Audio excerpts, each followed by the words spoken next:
Kosciuszko's at the top of that white bit there at 9:30, 10 o'clock position. From this height, the vastness of the Australian Alps jars when you realise this precious wilderness is less than 1% of Australia's landmass. No one sees it more like this than pilot Colin de Pagta. I see it as my responsibility to articulate at some level what I've seen from the air. For 15 years, he's flown over this country, balanced across 3 states and territories, watching it change under the hooves of up to 6,000 wild horses. What I've seen is a relatively small number of horses in 2003, up to a very big population of horses in areas where they weren't then, but they are now. So when we talk about the visible damage that wild horses are doing to the national park, what does that mean? What does that look like? So you see less vegetation, looks like pasture land, not a national park.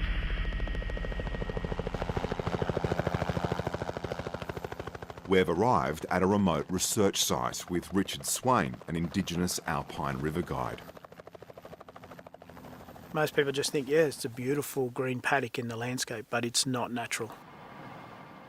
The most common animal we see on our trips is horses, and I'm meant to be a river trip through wilderness area. So I have to be honest that they're going to be seeing a degraded environment. So what is this area? Well, this is a 20-year study, and it's a feral horse exclusion zone. And the whole area we're standing in is meant to look like this.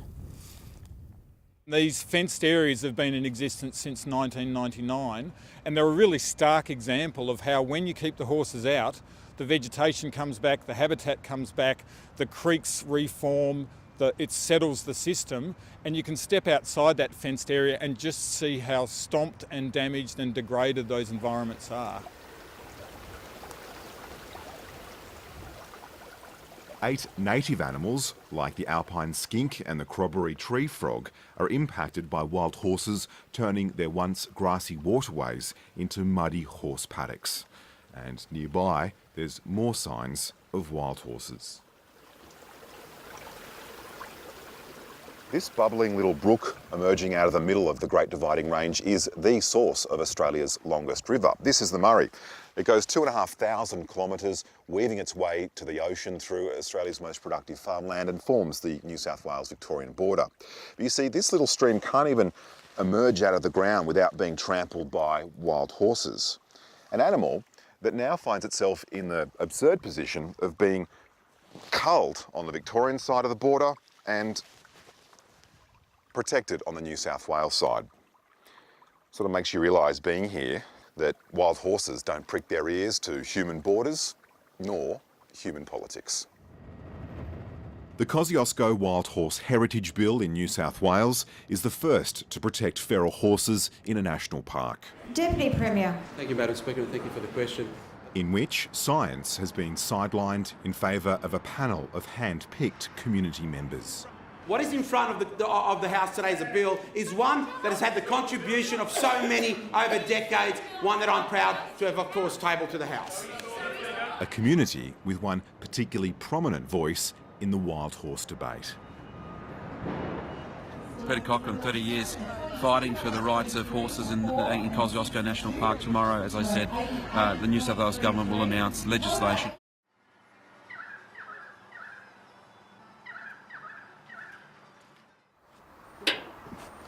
Riding high on the man from Snowy River folklore, John Barilaro's Nationals predecessor in Monaro, Peter Cochran, runs paid brumby tours in the mountains. Are you the man behind this plan to protect the brumby? Well, I'd like to take some credit for it.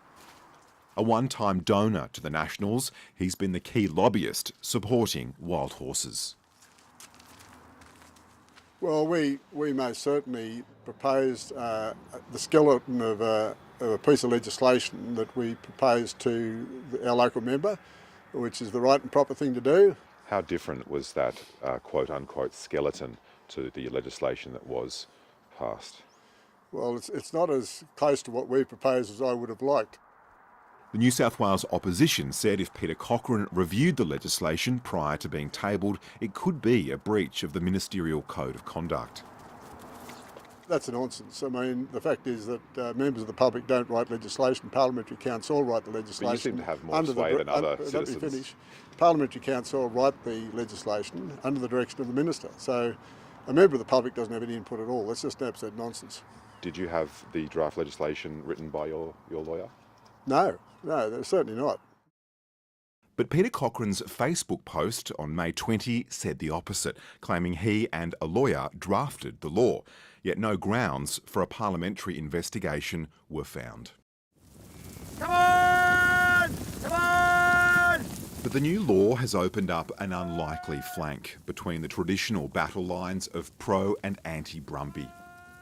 The graziers here, they're pretty sensible people. They're generally lovers of their animals. And horses, just another feral animal. This is just a disastrous, ridiculous, stupid decision.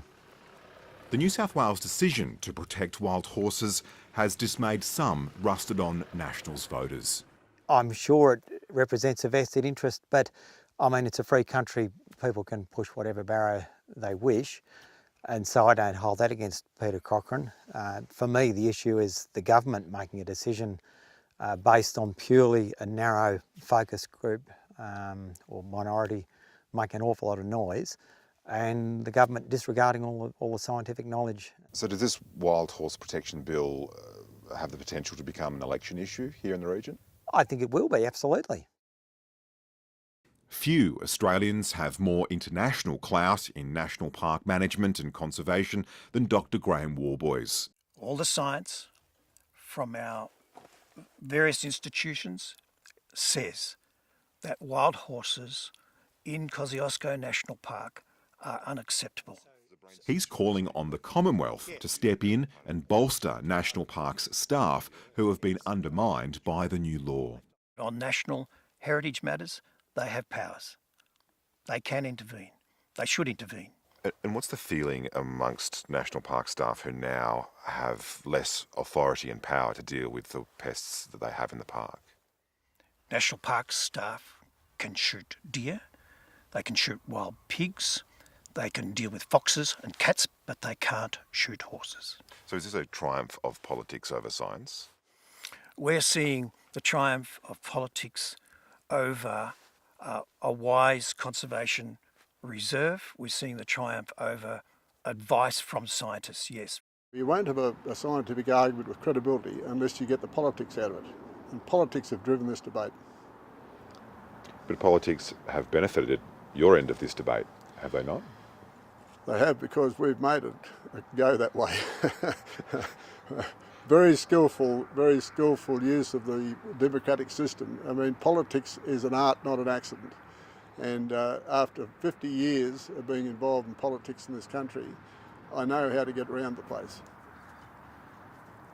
Once, science drove policy for protecting national parks. We hope that New South Wales reconsiders this decision. Now, Brumby folklore is leading by a length. Around here, people love the brumby. They think the brumby is as iconic as Australia gets. I disagree. Horses and paddocks are not endangered in this country.